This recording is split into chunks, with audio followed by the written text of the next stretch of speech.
Namaskar. Hello and welcome to PGurus channel. I'm your host Sri Iyer. Joining me today is Sumit Peer and we are going to talk about the action that has resumed in Israel-Gaza conflict as Israel has started flooding the tunnels. We're going to have a bunch of videos that will show you all the different things that is happening all over Gaza and what does this mean for the remaining hostages. There are still women trapped. I think the count is around 45 or 50 and this is where things are, that hard decision has been made by Israel, looks like. To know all about this and more and all the other currents that are going, let's welcome Sumit Peer. But before that, please like this video and don't forget to click on the bell button for notifications. Sumit ji, namaskar and welcome to PGurus channel. How are you, sir? Shri sir, namaskar, pranam, vanakkam, sadhuvad, all fine, good. All is by the kripa of Lord Mahadev. Ji. Thank you so much, Sumit ji, for joining us today. And we talk about this. Viewers, again, we have a lot of videos to go through. So we're going to start hitting the straps right away. Sumit ji, latest situation in Gaza. Which part of Gaza is being flooded? Northern or southern, or where is it happening, sir? Shri sir, in the name of Bhagavan Shri Ganesha, let's do the Shri Ganesha of this broadcast today. Well, the situation is as under. First and the important thing is the people who thought that Gaza is now stabilizing, Middle East is stabilizing, undercurrents are dying. Nothing of that order is happening. I want to bring first few aspects to the table which are very, very important. The most important aspect is Israel has declared these are the Hamas leaders. Wherever they are, we'll kill them. It is a very clear declaration which includes Ismail Haniyeh, which includes Khalid Mashal, which includes this Yana Yavir who is hiding in the tunnels. So Khalid Mashal, Ismail Haniyeh, wherever you are, will eliminate you. So with all these things happening, 40% of the Gaza tunnels are already destroyed by Israel, which the Israel Defense Minister has claimed that we have destroyed 40% of the tunnels. 60% of the tunnels are remaining. Now, yesterday, there was a statement by the Jordanian foreign minister. He was saying, look, there is no Arab army which is going to enter into Gaza because if you want us to enter, you have to stop what you are doing in Gaza because there will be nothing left to salvage in Gaza. So we are seeing in the Arabic world, slowly, things are starting changing. I think nothing left in Gaza. Don't expect us to do anything. Now, Americans are supporting Israel full way. And Israel is not in any mood to relent. Israel is not going to relent anyway. Now, in a dangerous turn of events, I would request Sachin Bhai to show the picture of Erdogan. Erdogan has released a picture of his. This is an interesting picture which you will see here. Now, you will see a very aggressive Erdogan. What is Erdogan doing here? Erdogan, NATO ally, partner of United States of America. He has threatened if Israel tries to eliminate Ismail Haniyeh and Khalid Mashal in Qatar, Turkey will declare a war on Israel and we will wipe out Israel from the map. This is what Tayyip Erdogan has to say. And let's not forget, this man has more than 100% inflation. He is number 2 or number 3rd highest inflation in the world. His economy is crumbling. He is collapsing, but he is threatening Israel with elimination of Israel from the face of war. Now, incidentally, Shri sir, what is the game here? Now, Erdogan is a NATO member, right? He's a part of NATO. So now if Israel retaliates, which it has to retaliate if Erdogan thinks something like that. Now, if you retaliate on Israel, on Turkey being a NATO member, as per the Charter 5 of the NATO, retaliation on one member of NATO is retaliation on the whole NATO. Then the NATO has to come together and hit you. Now, Americans who will be giving weapons to the Israelis, and Israel will use one of that weapon to hit Turkey. Now, as per the Charter 5 of the NATO, so what is America going to do? Is going to come get another weapon and hit Israel with that another weapon because the first weapon supplied by American has hit Turkey. I mean, this is an interesting event which is going to unfold. And as I told you, as I had predicted, I mean, this is my adhyatmic thought. This is not geopolitical. I'm predicting that Erdogan will ditch NATO or NATO has to kick him off because the kind of stunts he has been pulling, I don't think NATO can live with him and they are already going sick and tired with him. Now, Sachin Bhai, if you can show the picture of the consignment, latest consignment of relief which has come for Hamas. America has sent great relief for Hamas. You can see how does it look. 1 minute, Sachin ji, before Sumit ji, before we go there. One of the challenges that is with NATO is the number of nuclear warheads that are stationed in Turkey. That was stationed there as a deterrence to Russia's march towards the Mediterranean Sea. Because this holds that Bosphorus Sea, the gate, right? There are 2 gates that Turkey controls. So I think there are multiple, I think thousands, if I remember correctly, of nuclear warheads of NATO stationed in Turkey. Now, those have to be disabled, हो सकता है, or taken out. or the, but then here the enrichment material also has to be taken out. Kyunki, if the moment NATO acts against Turkey, guess who's going to come and embrace Turkey? Russia. So Russia, Russia has the Pakistan, technology. Huh? I know. Pakistan, sir. So is it Pakistan can, I don't know. They tested in 1998 were mostly dirty bombs that very, very limited damage area. I mean, that's what US concluded, that both India and India and Pakistan just have basically dirty bombs. They don't have the latest technology, blah, blah, blah. This was American evaluation. Again, it's not like this is 25 years ago. It's not like they've been keeping quiet. They could have done some enhancements and things like that. And Pakistan, what, 160 nuclear warheads? That's what they claim, right? They have more than India, isn't it? 230, somewhere around that. But as per our analysis, Sri sir, the warheads are in an American base in Saudi Arabia. They are not with Pakistan. So there's another stockpile which is in Saudi, right? So you are talking for one in Turkey, you're talking of another in Saudi. And incidentally, I was watching some of the developments yesterday. If you see the kind of reception Putin has got when he landed in UAE and Saudi was amazing. You have those Su-35s which were flying next to Putin. He landed. The whole of the UAE they were doing some aerial stunts and all. The Russian flag colors were there. If you compare the kind of reception which Putin got in UAE and Saudi, and remember that handshake, that is a typical handshake him and MBS does all the time when they meet. It's like those buddies meeting on a basketball court, and they are just doing a handshake like this. So Russia is also playing at games. Russia chose not to come to India, but Russia chose to go to UAE and Russia chose to go to Saudi. And let's not forget that Erdogan seems to be a good buddy of Russia nowadays. And Erdogan is threatening now Israel, bhai, I will take care of you if you eliminate Ismail Haniya and Khalid Mashail in Qatar. And last episode when we covered, we were saying that what was ironic was Israeli president shaking hands with the Emir of Qatar, right? Israeli president shaking hands. And then asking King, what is this, King Charles, can you help me with the leverage here? So things are really, really getting complex in Middle East. So can we take Erdogan on the face value? If we take Erdogan on the face value, it's a serious change of events because Erdogan is losing face, Erdogan is losing economy, Erdogan is losing his grip on the power. And if he does something crazy, now what will NATO do? What will happen to the nuclear warheads? What will happen to the stockpile in Saudi Arabia? Who is going to do what? Houthis are quite active. By the way, Houthis, the ship which they have captured of Israel, you know what it has become, Sri sir? It has become a tourist attraction. People are coming in smaller boats, coming up that ship or photo khiste, that are clicking photos, smoking a shisha, smoking a cigar and taking pictures. So Houthis have started making money on the Israeli ship. I'm on the lighter side, but it has become a tourist attraction. And they are saying that we'll attack more ships. So this is how the Middle East is shaping up. Now, what is the Israel doing? Israel, by the way, we wanted to show that this is the latest gift aid of United States of America for Hamas dispatched via Israel. The third consignment has already come. So Americans are shipping things in lock, stock and barrel to Israelis, and Israelis are supposed to use them against Hamas.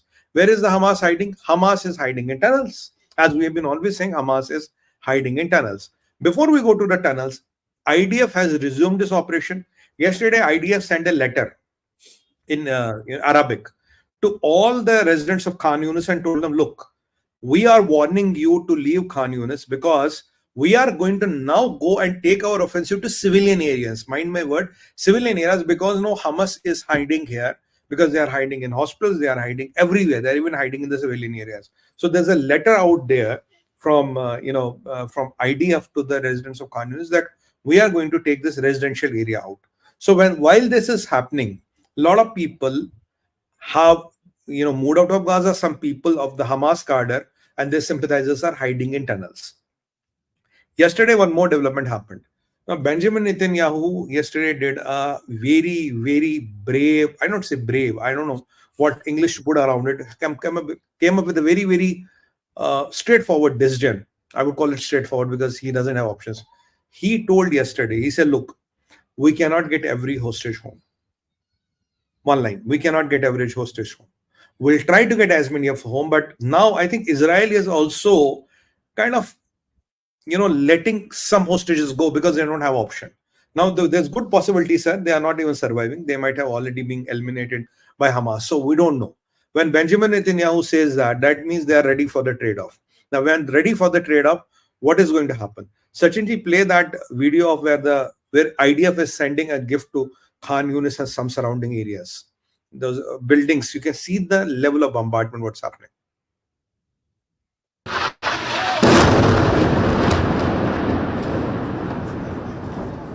Thank you, Ibrahim Daman.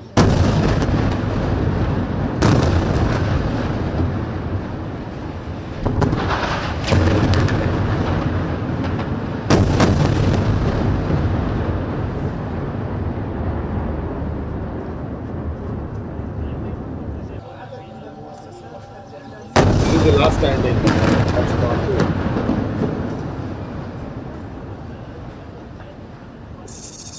Sachin ji, I mean, sorry, keep saying Sachin ji, sorry. Sumit ji, ye to abhi, there is no point of return. There is nothing to return to for Gazans. Correct. That's what I'm exactly telling you. That is what the Jordanian foreign minister was saying yesterday. But if you want us to come, what is there to salvage? There's nothing. You have to stop now. And if you see why am I put this footage, if you see, they are residential apartments. They are not those typical military, ammunition dumps and all. They are all residential apartments, and residential apartments have been taken out. Look and correlate it with the letter which IDF has already sent in Khan Yunis. Bola, bhaiya chhod do. Leave the place because we are going to take this area down. And Khan Yunis was considered as the Gaza of Gaza. A Yahudi or an Israeli could not even dream of going there. That was the stronghold. If you have seen the series that Fawda, they used to always show that Khan Yunis was the epicenter. Now you see what is happening to the epicenter, how mercilessly the epicenter is being dismantled. So where will the Gazans go now? That the whole Arab world is getting pissed off with this. And Benjamin Netanyahu doesn't have an option. He says, look, if I don't do it, you're going to come back and you're going to hit me. Now, what I conclude, looking at the turn of the events, broadly, if I look over Gaza, there is not lot left over Gaza because there are two Gazas, over the ground and under the ground. Over the ground Gaza, there is not left, but we'll come to the what is under the ground Gaza, right? So I've got an image. Okay, we can show that image. We can show also that image. Sachin has got something. So what is left under the Gaza? So we have to also see this. Now this is tweeted by the IDF around 4 hours ago about a rocket being launched from a site next to the UN building. So even when the ceasefire ended, sir, usually I thought that Hamas would have a bit of cool down and all, but I'm seeing the barrage of rockets coming. I'm seeing again Jordanians in a way bombarding them. We are seeing Iranians posturing. We are seeing Houthis again posturing. We are seeing everybody is again posturing, and everybody is threatening everybody with the war. So the undercurrents have not died down. In 3-4 days, the undercurrents have gone stronger. And look at this thing when the Israeli Benjamin Netanyahu is saying, I'm okay in a way that I will not be able to rescue war. So he's ready for the trade-off. Now, what is happening? Now, this is over Gaza. This is next to a UN building, and they have even told UN officials to officially vacate this building, right? Officially vacate this building because this building is not safe. We have seen what was under Al-Shaf Hospital. That is known. And by the way, the number 2 man after Yana Shabir, the number 2 guy, I can't remember his name, he was eliminated yesterday. Ye wahi banda, sir. He's the same guy who was hiding inside a Hamas command and control bunker. Now the reports say if the guy is eliminated, that means IDF has reached the bunker, the command and control bunker of Hamas.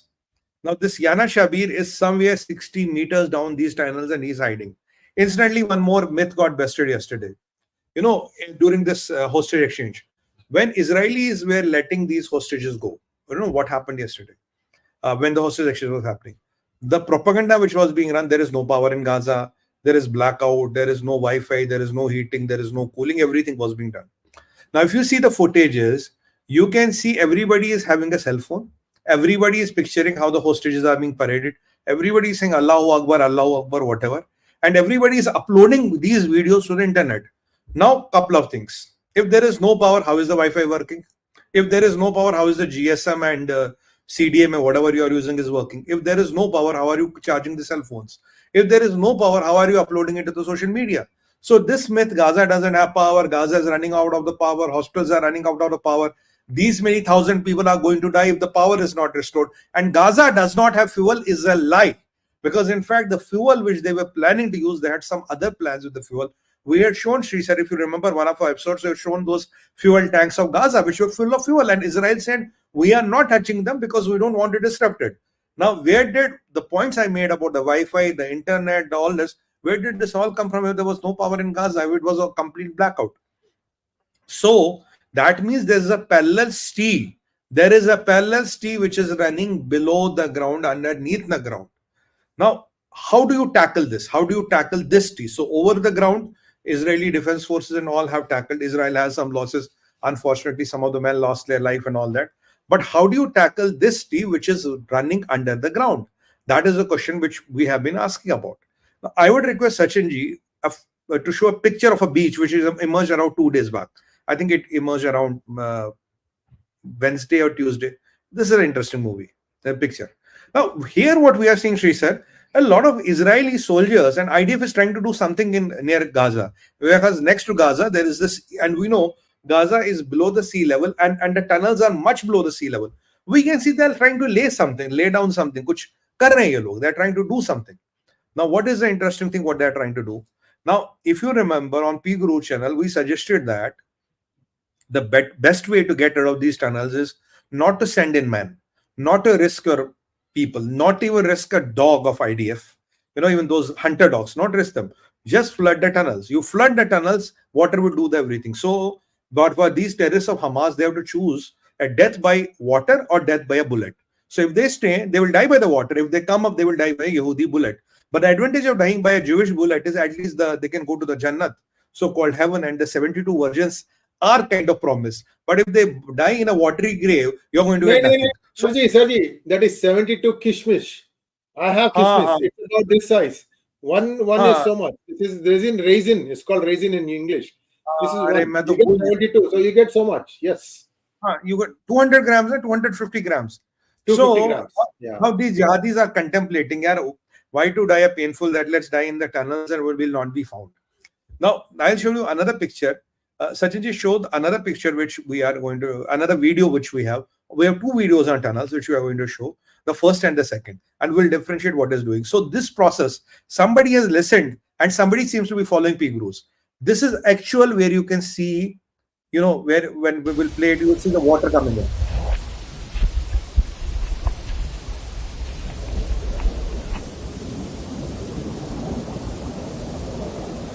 You can hear the water in the vicinity.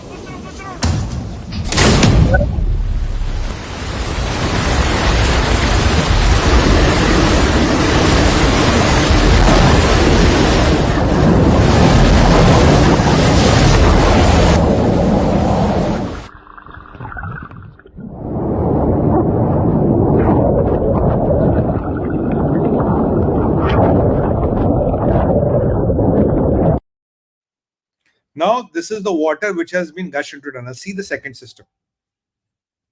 This is very important. What we are seeing here, this is the operational work. Those pipes, those generators, and those big pump sets. You can see the men in uniform. They are doing this to pull water from the sea and directly put it into the Gaza tunnels. So a complete system is pulled. First, they draw a kind of a canal from the sea.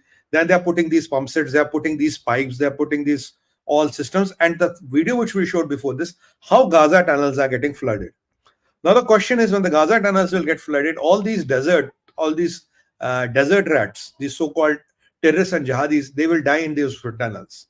They will be just eliminated in those tunnels. So the point I was trying to make, Sri sir, that somebody seems to be listening to the PGurus channel and taking the advices what we at times give out of just helping the humanity, and we are dead against terror because we as a country, India and as America, both have suffered in the hands of terrorists. So we don't support any kind of terror, and especially those terrorists who think they can go 60 meters below the ground, thinking a bunker buster cannot reach there and we can do what we are doing. Now, the good thing about water is water maintains its level. water is here, it will keep on flooding by the time it doesn't hit like this. When water maintains its level, it will automatically stop. You don't need to run any funnels. And the good thing is when the ground will be filled with water, whatever structures are above the ground, Shrisa, they are all going to crumble. They are all going to crumble. So whatever the Air Force is not doing, able to do, water will do. And it is like what we are going to do our next episode on Pakistan. We'll talk about how beautifully now the enemies of the nation are being eliminated without a bullet being fired. Here, what are we talking about? Weaponizing of the water.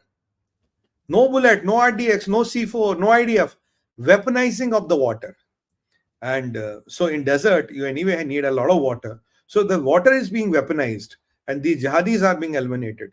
So IDF is going by the book, playing by the rules and kind of eliminating the jihadis. So jihadis, the tunnel rats don't want to come up. So remember what did the Israel defense minister say? Remember, sir? He said Gaza is going to be the biggest cemetery of the world. And looks like, because all the people who have not left Gaza, they are hiding in tunnels possibly. You have seen the residential units are down. There's nobody there. Now, where are the people? Except around 1 million people who have left. Where are the rest of the people? They are somewhere hiding in those tunnels. Where are the terrorists? They are somewhere hiding in those tunnels. Unfortunately, where are the hostages? Maybe in those tunnels. They may be acting as an insurance for these jihadis. Now, when the tunnels will be filled with water, everybody is going to be eliminated. Everybody is going to die. Unfortunately, we'll lose some of the hostages where, my heart goes out in saying that. But if the Prime Minister of Israel has already said that I cannot get everybody home, I think the message is loud and clear. What does he intend? What does Mr. Benjamin Netanyahu intend? The message is loud and clear. And Shri sir, what is going to happen? मैं आपको बता रहा हूँ. Once this incident happens, you will come to know the casualties. Once the casualty figure rises, you will suddenly see the attacks on US, on allied forces, and on everybody in Middle East will increase. There will be a tipping point where the Middle East will go out of control, where these jihadi organizations will go out of control and they will start taking orders from nobody. That is what we have to fear. And I have been telling you, my Adhyatma tells me that within December month or maybe early January, you will have something major happening in the sea. I mean, repeating that. There's an intuition I got, something major is going to happen in the sea. Now you see the first instances, sea water is being channelized and tunnels are being loaded with that. All the people will die, with whoever is there. All the ammunition will be useless. All the electricity, generators, everything will be eliminated, including the bunkers they have made. Then water will swallow everything. Now, even in the South China Sea, we have things heating up. There are a lot of activities happening. Even with the movement of aircraft carriers and combined battle groups which are coming near to Pakistan, Iran, Cyprus, more and more armada being moved to the Middle East, and Houthis threatening that we will attack a US aircraft carrier. I don't know which world do they live in, but these people are fully capable of trying it at least. Now, what will be the retaliation of the US? What is Turkey going to do? And if Turkey attacks Israel, what is the United States of America going to do? What does the NATO Charter tell you? What is NATO going to do? Now, the angle you had the nuclear weapons there and the nuclear weapons of Pakistan in a Saudi airbase. Now, who is going to do what? The world is becoming a more dangerous place. So it will have economical implications. It will have a geopolitical implications, and it will even have political implications. So economic and political implications are going to happen this. So commodities market, gold, banks, foreign exchange reserves, everything is going to be shaken up. Everything is going to be shaken up. So we really need to watch. And we have a big diaspora which is in Middle East. Are we going to do another Operation Desert Storm? Are we going to do another something much bigger? I don't know. Because after America, the biggest diaspora what we have, Srisan, the number 2 is in Saudi Arabia. Saudi Arabia, we have a lot of people. I think we have around 4 million people. In US, we have 4.5 million people. And in Saudi, we are around somewhere around 4 million people. So how are they going to do? And on the contrary, if you see Qatar is trying to posture again, they have given access to those Marines of ours, which they were put on a death row. They've given our access to our consular access, and our embassy people are meeting them. We'll see how the things turn up. And we have an election around the corner, and we are the only country wherein the election results came and few lakh crores were added to the stock exchange in first 3 hours. All other stock exchanges are falling. China's economic index and stability is falling. Now the world is talking about it. And incidentally, I even came to know, I'm not diverting from the topic, but there are this so-called Chinese pneumonia kind of thing. I think we have 5-7 cases already in India. So the government has said it doesn't need seem to have a correlation with China, but we are yet to come. I'm keeping my eye on that. What is happening in those? 5 to 7 cases are already detected here. So I don't know, sir. How do the things are turning, where they are turning, how they are going? I don't know that. Hezbollah is threatening again. Iran is threatening again. Al-Halali is threatening. Everybody is threatening again. And these all people somehow seem to be in a hurry to go to the life after the death. Go into the life after the death. That's what the hurry needs to be. And there is no voice of sanity in the whole Islamic world. Nobody is talking sanity. And, Putin is also playing his cards carefully.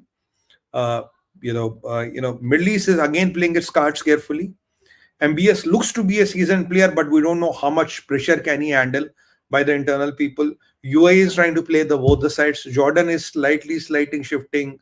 Where Syria is, where everybody is. And one thing I came very interesting, we came to know these Hamas terrorists, which were sent into Israel, they were all on that drug. There is some drug called, I can't recollect the name, which keeps you high and which propels brutality in you. And the biggest supplier and the source of that drugs, where the factories are? The factories of that drug are in Syria. So Syria is the biggest supplier of drugs. So who is using whom? Who is doing what? It's a dangerous turn of events in the whole of Middle East. We have to really keep on watching ourselves. And there are quite a few developments, Srisar, which are shaping up. I do not want to talk about them right now. I do not want to contemplate anything right now. Maybe by the next episode when we meet, if the things have kind of shaped up, and I know how the things are shaping up, then possibly we can talk more about them. And then I don't want to panic the people right now, but let's see by next 1 or 2 days if some more confirmations come around that. We'll see how it happens. And Iran is up to something fishy. That is what I can share right now. Iran is up to something fishy. Iran is trying something very, very big. I hope and pray they don't succeed. I hope and pray, Israel is able to handle them before they get in. And while we are handling Iran, we have some more developments happening on the other side. You see, Israel said that Iran is trying to put Lebanon into the war through Hezbollah. And if Lebanon gets into the war, then they had it. Now, Hezbollah is warning Israel that if you start a war with us, we'll eliminate you. Iran is telling them, we'll eliminate you. Egypt is silent, but they are watching their cards. Jordan is threatening Israel today. We are not going to enter your territory and you have to go and clean this mess. You have to stop all this genocide. We are seeing the pro-Hamas support growing across the whole world. And what happened today? IDF has started attacking Hezbollah strongholds in villages which are next to the Israeli border in the southern Lebanon. So we have 1 or 2 videos which are as latest as today or last night. I will request Sachinji to play one after another. So that Lebanon is already into the already into the war? Let's see.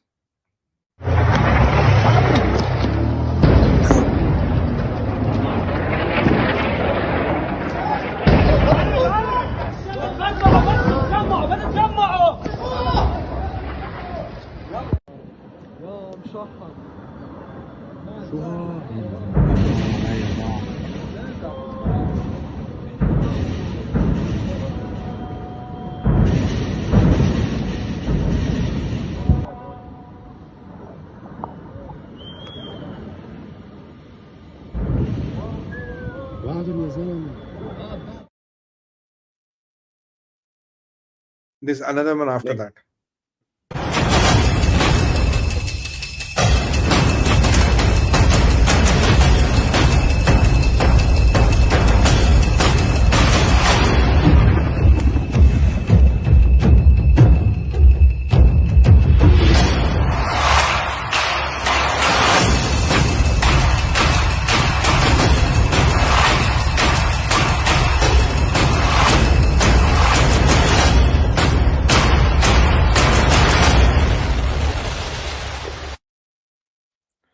Sir, the point I'm trying to make, if you look into these videos carefully, sir, one thing is sure, you have aerial bombardment happening, you have tanks going in, you have rockets going in, right? All the 3 are going in. And this is not a retaliation. The point I'm trying to make is this is not a retaliation to a Hezbollah attack or a rocket fire and all. Has Israel opened a front in southern Lebanon as a protective measure? Yes or no? Was Hezbollah planning something big? Was Iran directing them on something big? We don't know. But looks like Now the war has extended to Lebanon, which I had predicted. And let's not forget, Lebanon is the country where the 80% of the people are below the poverty line. Below the poverty line. Can Lebanon afford this war? No. But will Hezbollah let them live? No. Who does Hezbollah take instructions from?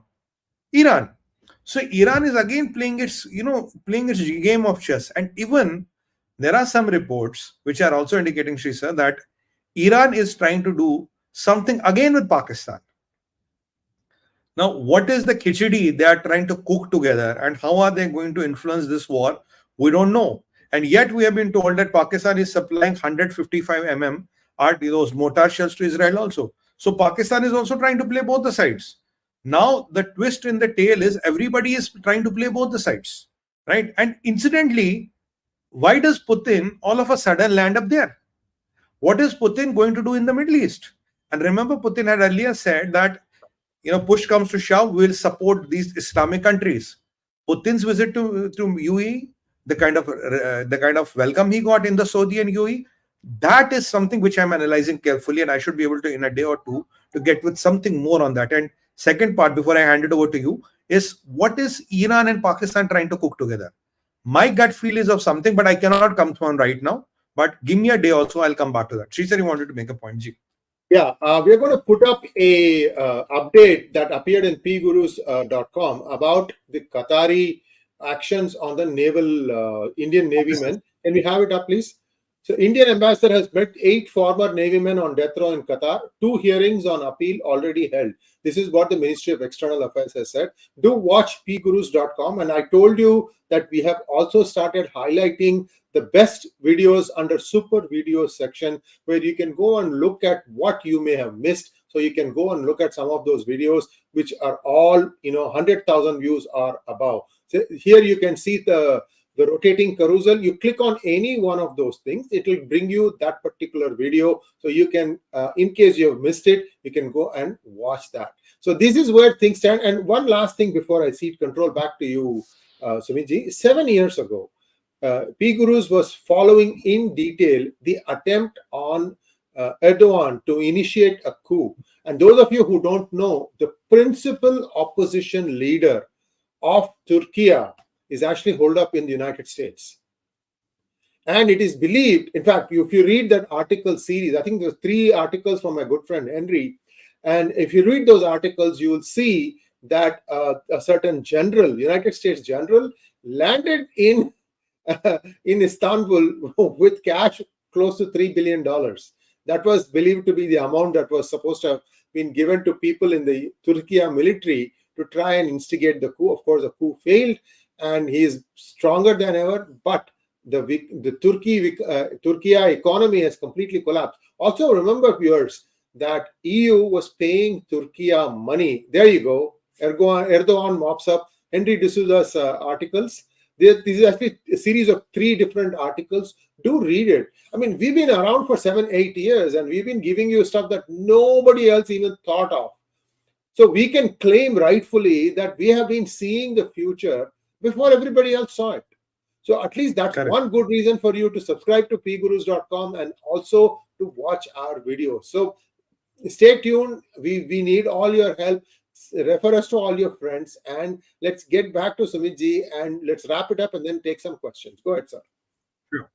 Now, what is important here, sir, the kind of things what I've been trying to sum up in last 35-40 minutes are the major developments which are happening. There are still some developing developments, right? I am hearing that, Anthony Blinken is being told in no uncertain terms to mend its policy in Middle East. Now, there are rumors that the OIC has told him. There are rumors that the Saudis have told him. We don't know as on yet who has exactly told him.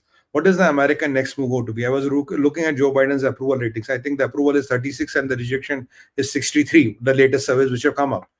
So, and I was seeing that Vivek Ramaswamy was going all guns blazing.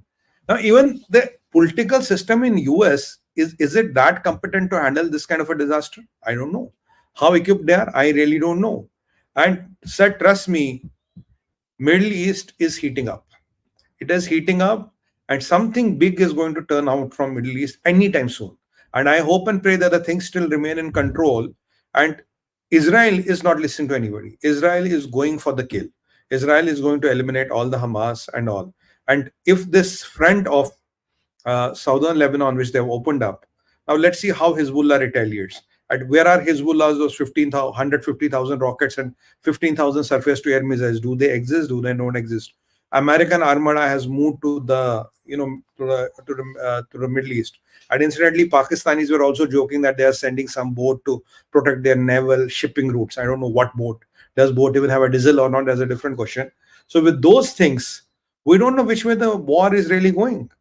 Some people thought that the Middle East is going to slow down, and we have election round the corner. What geopolitical implications does it bring to India? What does it bring to the stock exchanges? To the wealth of the people and all. These are all the questions which we have to really see. And one thing I can tell you right now, I've been tracking it. You can see there is a rise in commodity pricing already in last 48 hours. The commodity prices have started going up. Is it a temporary trend? Is it a permanent trend? I'll keep a watch on that. But I've seen some indications where the things seem to be going on south. Seems to be going south. So let's wait and watch, see how do the things turn up. The undercurrents are very strong. And what is the new move on the world chessboard? We'll wait and watch. And let's conclude by saying one last thing, sir. We are seeing all the visible players. There is one invisible player which has footprint in whole of Middle East, and that person has been recently kicked in the butt by Giorgia Meloni when she walked out of the BRI. Now that person, my good friend, Emperor of China, he is sulking. And by the way, PGurus is watched by the Chinese embassy, as far as I know. So he has been sulking. What is he going to do?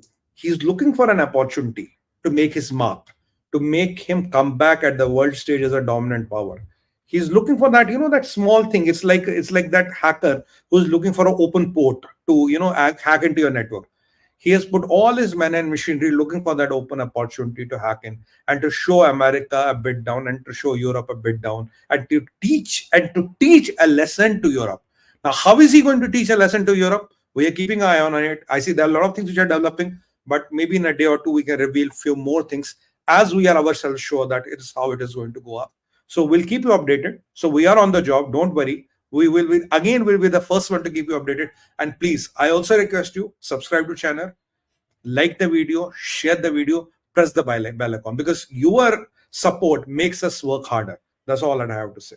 Shisa. Thank you so much, Sumitji. And viewers, one last thing I wanted to ask Sumitji. Sumitji, ये जो Iran nuclear strike, there was a strike on the areas where they had their nuclear installations, or at least there was some buzz about it. Do you have any update on that? Sir, the problem is nobody is confirming it, nobody is denying it. It has become a mission impossible. Neither can I confirm nor can I deny. So was Ethan Hunt there? We don't know. Was a what do you call a clone of Ethan Hunt there? We don't know. But something has happened in Iran. And what we have the Mission Impossible. Was it Ethan Hunt there? We don't know. Is there a Ethan Hunt? Is there a Mission Impossible team? Possibly yes. And suddenly, if you watch the flight trackers, there's a lot of movement of flights and private flights or chartered flights or military flights between Iran and Pakistan. What are they doing? That is something what we have to contemplate. We will be covering that in half an hour's time. So come back to listen to us in Hindi. Sumitji and I will be talking about that. And also I want to round out a couple of events that happened last night, late in the evening in the United States. One is that the United States Congress has refused to give even 100 billion aid to Ukraine. So essentially, US is getting ready to drop Ukraine. At least the Congress wants to drop Ukraine. So what Biden has countered, he said that if you don't give money, then we will be mobilizing US troops to go into Ukraine. So this is the counter threat thing going on. He has also hinted, Biden has also hinted that he may not contest. He's saying that if Trump is not there, then I might not contest, or I might not have contested. Usual thing. We don't know whether he is sane or insane. What happens? Poor guy. He's a literal Pappu kind of a person, figurehead. People say that he's only cognizant and active for a few hours in a day. At that time, they put him out and then pump him up with medications, put him out, and then as the withdrawal starts, slowly he starts getting pulled back in. So this is what I'm hearing. Again, no proof. Sridhar Chityalaji and I will be talking more about the state of the health of President Joe Biden. His thing is that Michelle Obama will slowly come in and become the president. So that is his take. I think it is more likely going to be Gavin Newsom. In ये भी लड़ाई है, वो भी Obama group versus Pelosi group. Okay, so that is also going on. Inside Democrat Party. Both are relatives. The people are fighting. क्या करे? Right. So all palace intrigues. Remember, they start getting reported in PGurus. Remember, in DGI we had talked about this, that Biden will be eased out before 2024. We talked about it 2-3 years ago. That's what is the value. Episode 431 coming up on Saturday. So stay tuned for that. But now let us go and ask some questions of Sumit Peer on what is happening. Our friends are waiting to have their questions asked. Magnet Rangaji wants to know, PGurus showed monologues on wokeism in many US universities. How did entities like Hamas penetrate so deep, even in prestigious US universities, and nobody knew it till now? Ranga sir, my understanding it is, we covered in one of the episodes, is that Middle East has been giving maximum amount of money to the American universities. Even my university, Cornell, got around 2 billion, if I'm not wrong. 2 billion of aid so far. Hundreds of millions of dollars have been given. Professors are being recruited. Influence is being brought in. When you give aids in millions and billions, then whatever happens next is just eventual. You don't have to work a lot. And nobody carries a label here, I'm a Hamas cadre or a terrorist or a sympathizer. Nobody has a label here. When you get into the system, then you will kind of talk about it. Incidentally, Harvard, I read somewhere today, they have told that you cannot heckle a Jewish student. There's no right. There is no space for all this. And if you are into all these activities, Harvard will throw you out. At least you're seeing some resistance coming in. But it's too little, too late. The amount of money which has gone into the system has already done the damage. Well, viewers, you can watch PGurus videos yesterday or today morning for you guys. I had recorded a statement of a student, University of Pennsylvania, where Wharton School is located. By the way, UPenn was the one who discovered the mRNA vaccine for COVID. Fundamental research was done in UPenn. So this is a very prestigious institution. It is part of Ivy League, just as Sumitji's Cornell is a part of the Ivy League. Eight universities call themselves as the Ivy League. You have Yale in that. You have many other places. It's okay. We don't have to go through each and every one. It's collectively called Ivy League. Now, the takeaway here is that we in PGurus are showing you a lot of things that have not been discussed ever before. For example, who in the US Department of State hates India? Who in the US Department of State hates Israel? Those who are Israel haters today will be India haters tomorrow. Correct. And the deputy NSA yesterday has reached out with some information to India's deputy NSA about this Panunu case. I don't know what it is, but you can be rest assured that we'll be among the first to reveal to you what is the undercurrent that is going. There's one unfinished story that is going on. I don't know what it is. We'll be giving you information on that, hopefully in a few hours, because we're still collecting some data. Now let's take the next question. Karthik Vishwanathan wants to know, sir, US wants us to take action on some imaginary credible allegation on life threat to Pannu. Yet when this comeback threatens us, no action is taken by US. Are we strict with US in this matter? I think, Karthik Vishwanathan ji, you have to look at one thing. Look, diplomacy, there's a lot of optics, there's a lot of semantics, and there's a lot of tamasha which goes in. So one diplomacy, you go by the book. Somebody reports something, what we say in Hindi, Dilli ko chithi likho. You write a letter and say, this is what has happened. You write a letter to me, I will also see, okay, I've taken a note of your letter, and further to that, I'll investigate and come back to you. So one is that. That is one way of doing it. So I think what is happening is this chithi likho. But as I've told you, as I've declared on PGurus around 2 months back, Pannu has a fuse of maximum 1 year. Maximum 1 year. Either he has to mend his ways or it will be too late. How, when, what, I don't know. Incidents happen, bad things happen. And it is not necessarily it happens on United States of American soil. It can even happen on Canadian soil. He's again a Canadian citizen, right? It can even happen on the Canadian soil. So you see, if you become a problem for a powerful nation, I think somewhere in your hand, your lifeline shortens. That is my personal belief. I'm not representing anybody. I don't know anybody's briefing and all. This is my personal belief. That's what I believe. Now, Pannu is an overused commodity, and US is again doing the paperwork for semantics and optics and diplomacy. But you see trade is happening, student exchange is happening, new weapons deals are being signed, new cooperation. What has stopped? You see, you will say Pannu is the issue, something would have stopped. Look, with Canada, a lot of things stopped after that allegation, right? A lot of things have stopped. And by the way, let me tell you, one friend of mine who was into this student sending to American universities and all the universities, he told me, Sri sir, very interesting data. There's a 40% drop of students wanting to go to Canada. Overall, there's overall drops of students wanting to go abroad. Third thing, earlier it used to be one brother used to go, another brother, then cousin, then some will come ki mujhe immigrate kara lo. So there's a drop in that. And even a lot of students who have completed their education, they're coming back to India. In fact, he was complaining to me that the business is unviable. Today this business has become unviable, which he was doing for last 15 years. So Sumit bhai, this business has become completely unviable. There's nothing left in this business. The business is approximately 40 to 45% of what it used to be.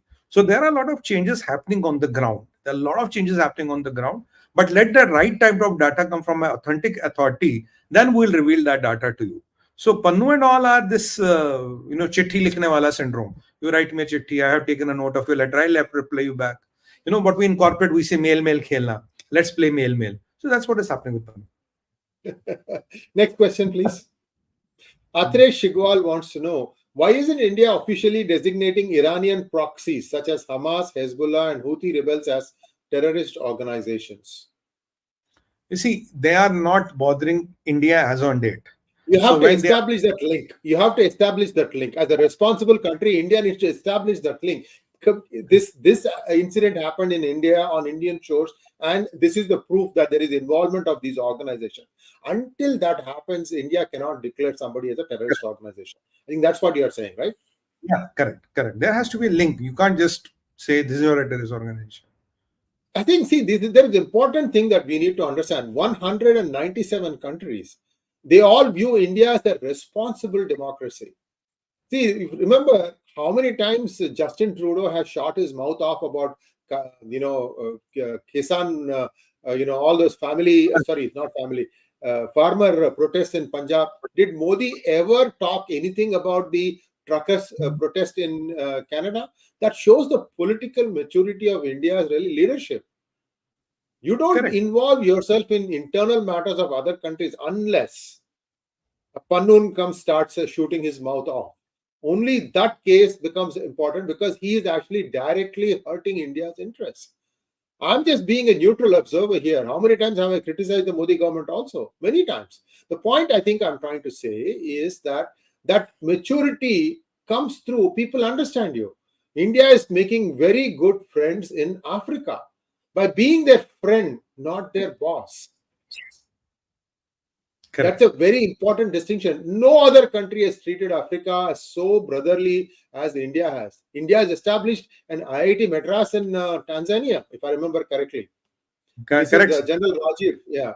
So they are not saying that you send your students to India, you pay them, and then we'll educate them and send it back. They're saying we are going to create the infrastructure for you so that this university becomes a university of excellence in Africa, so Africa can send their students to come and learn from there. It is a different league at which India is planning some of these things. I must tip my hat to the Modi administration for thinking that far ahead. So there are good things happening also. So next question, please. I'm sorry I stole your answers, Suviji. I know, sir. Not at all. Jayagopal Venkatraman wants to know whether India is doing the right thing in this conflict. Will it have any impact in 2024 elections in India? Jayagopalji, I hope and pray it doesn't. But, when shit hits the fan, where does it go? We really don't know. That is my limited take on it. I hope and pray it doesn't.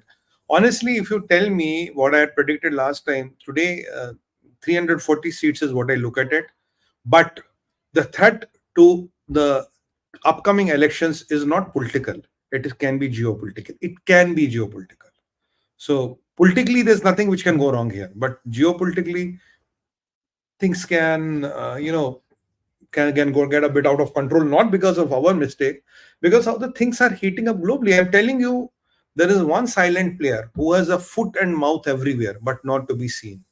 And he's literally waiting to, hit back, make Americans look stupid, make India look weak, make Europe look stupid. That is People's Republic of China.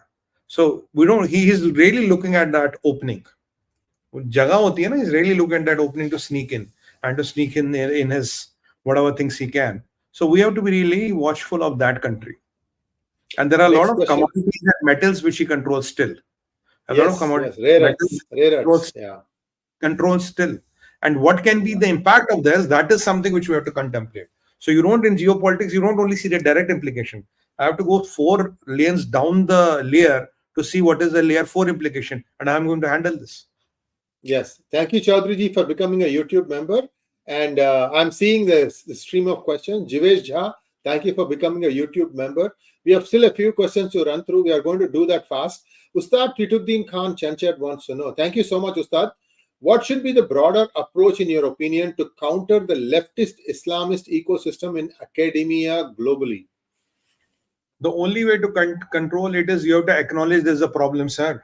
The world is not acknowledging there's a problem. If you acknowledge there's a problem, the day you acknowledge there's a problem, 50% of the solution us time hai. You have already reached 50% of the solution. But if you're saying it's not problem, it's all okay, it's a difference of opinion, it's a freedom of expression, then if you want to become an ostrich with both the eyes open, God save you, you can't.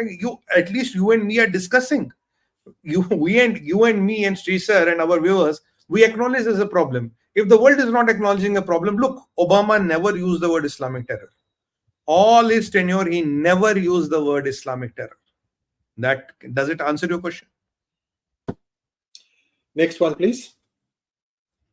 Indian Inside with Junaid wants to know. Ismail Hania says Israel can stop war if Pakistan warns Israel. Your comment on this comedy? Sir ji इसका उत्तर मिलेगा आपको आधे घंटे में. Even Junaid bhai, Hamas has today said Pakistan is the land of Mujahideen. What to say? Pakistan is the ace joker in the comedy circus. So we don't talk Pakistan. Pakistan is not about the geopolitical or threat. Pakistan is entertainment. One of our viewers DM'd me, Sumit bhai, whenever there's a Pakistani show, it's better than Netflix, Amazon, and for Hotstar and all put together. We love your show more than that. And M. Chowdhury wants to know, so we can't declare Al-Qaeda a terrorist organization unless they knock off our towers as well. What kind of rule is that? So unless ISIS beheads our people, we can't declare them terrorists? Chaudhary sir, I'll answer that. You see, it is not they have to do it. They have to be seen some influence here. They have to be doing something here. And you see, the only thing what I can tell you, even if you declare them a terrorist organization, they already declared by 250 countries. How will ISIS change? What does it make? What difference does it make? Yeah. You must have the capacity to preempt them, identify them, hunt them, and eliminate them. You have to kill them to survive, because the jihad doesn't die. Jihad only dies with the person. 10 out of 9 jihadis you cannot refine. Maybe 9.5. You cannot refine. So the jihad has to die with the person. Chemotherapy is the only medicine. Some useful cells will also get eliminated, but that is how you kill, because his mentality is to kill you. He has nothing in person against you, but you belong to a particular faith or a religion. I'm here to eliminate you because I want my 72, what do you call them? Khajurs, or what do you call that? Kishmish. I want that. Raisin. Raisins.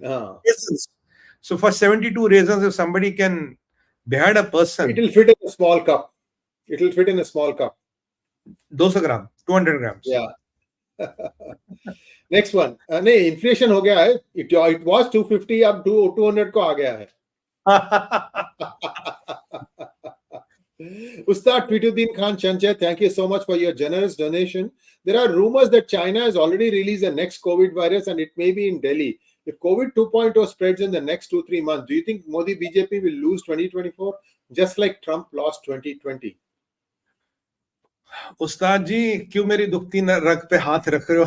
I was telling you just now, the implications are not political, the implications are geopolitical. I even told you, with due respect to, there are 6 to 7 cases which were found in Delhi. but the doctors are saying it seems to have no relation with the what in the infection started in China. I think we are much better prepared. But you have a leftist liberal cabal here. You have the, you know, I would show you one picture wherein I saw George Soros. Hmm? And the picture said one thing: he was never investigated. He was never investigated. That means deep state exists. And the beautiful picture I saw: George Soros, on the top it is written he was never investigated. In the bottom it is written means deep state exists. So we have to really wait and watch, sir. We have to really wait and Yeah. watch. Yesterday's the Republican challengers debate was something else. There were people, taking pot shots at each other. One regret that I have, Sumiji, I don't know if you watched yesterday's or not. 4 years ago, Tulsi Gabbard took down Kamala Harris. Both are Hindu, at least partially Hindu, right? This time, same thing is happening. Nikki Haley is taking pot shots at Vivek, and Vivek is taking pot shots at Nikki Haley. These two have the maximum power of backing, going back and forth. Maybe both are vying for the vice president slot in the hope that Trump will become the nominee. I don't know what the undercurrents is, but it's regrettable that these two are supposedly of Indian origin. Why are you trying to kill your own competitor? Why can't you just have something about why not being positive? And this thing started from Nikki. So I would say Nikki Haley is the one who felt that Vivek was becoming a bit of a threat. Anyway, this is where things stand today. Yesterday's thing was the most interesting, most hard fought after. Also, some interesting things happened. If you guys have time, do go back and watch that. Very, very interesting way in which things moved left, right, and center. Somebody asked name one person in deep state that you know of to Vivek Ramaswamy, and he only could say Susan Rice. So there, one of the people much talked about in Daily Global Insights through our 430 episodes was Susan Rice. So I think we seem to have just lost Sumitji, but I think we are done with this program. Oh, here he is coming back. Sumitji, jate, you have a message for us. Go ahead. Yeah, I'm telling you, sir. I watched Vivek Ramaswamy. He was awesome. Compliments to him, and he really talks some sense. I like the guy.